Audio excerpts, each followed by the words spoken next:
sequência a nossa série aí de noções básicas de farmacologia. Vamos falar agora de distribuição de fármacos. Então, a distribuição, né? Então, após foi administrado, absorveu, hora de distribuir, né? Chegou no sangue.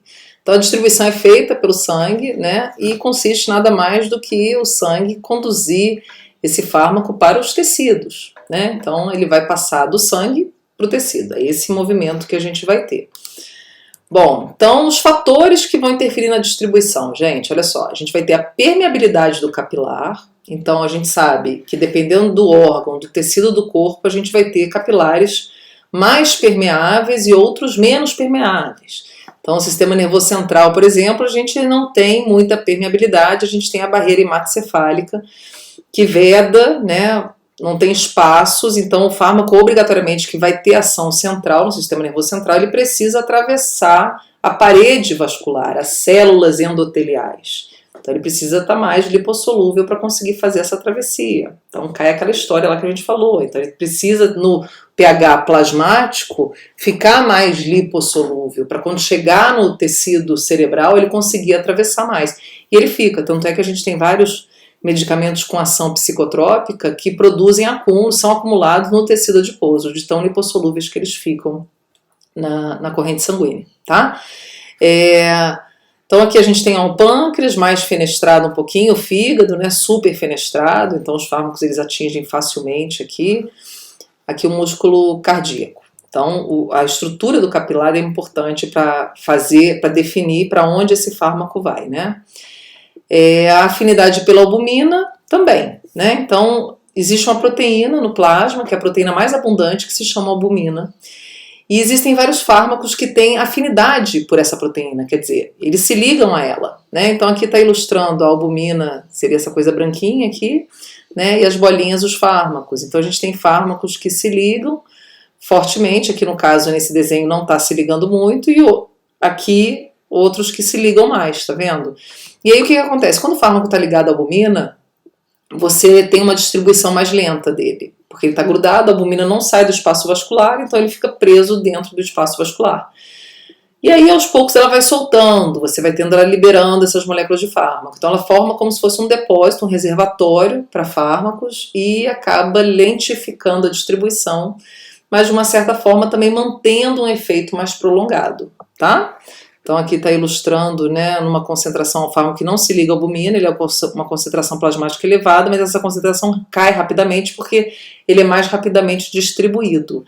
E o fármaco ligado à albumina, não, você vai ter uma concentração grande dele, aí vai diminuindo lentamente, tá? Aqui o que não está ligado, você tem uma diminuição mais rápida, tá? E é uma concentração menor no plasma também, porque ele vai sair rapidamente do plasma e vai para os tecidos.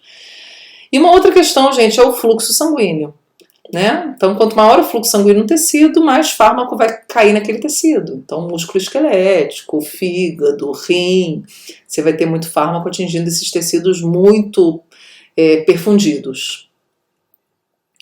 Bom, e tem uma coisa chamada volume de distribuição, quer dizer, o corpo é formado por vários compartimentos de líquido e esse fármaco vai trafegar por esses compartimentos. Né? Então, aqui está ilustrando, ó, ele no sangue, tá vendo as bolinhas azuis, aqui ele já sendo distribuído no interstício, ó. E aí com o passar do tempo você tem ele entrando nas células e depois você tem ele mais dentro das células, né? Então mostrando o nível de distribuição deles até atingir o alvo, que normalmente é um alvo presente nas células, né? Em alguma célula, ou na membrana ou dentro da célula, vai depender do medicamento.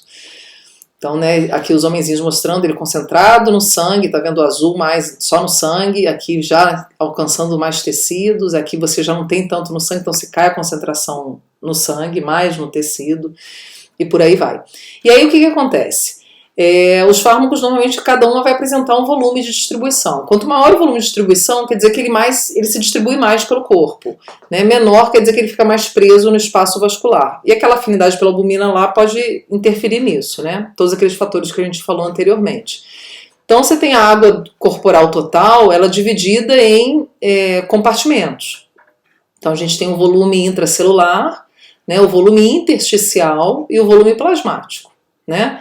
Então, dentro da célula, ó, você tem uma quantidade de volume muito maior do que quando você junta aquele volume extracelular, que pega o quê? Interstício aqui embaixo e o plasma. O plasma é onde tem menos.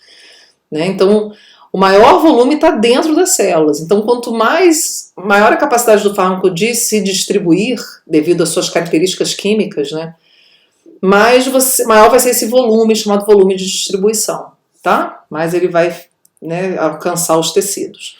Aqui a gente consegue ver um pouquinho a respeito disso também, a concentração no sangue, né? Inicialmente ela sobe após a administração até atingir o sangue, então a gente teve que a absorção, aqui ilustrando um fármaco por via oral, ó.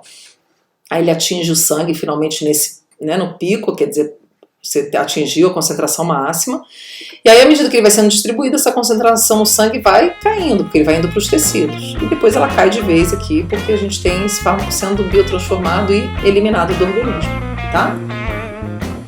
Bom, gente, então a gente fica por aqui, e a gente continua no próximo vídeo falando de biotransformação. Até mais!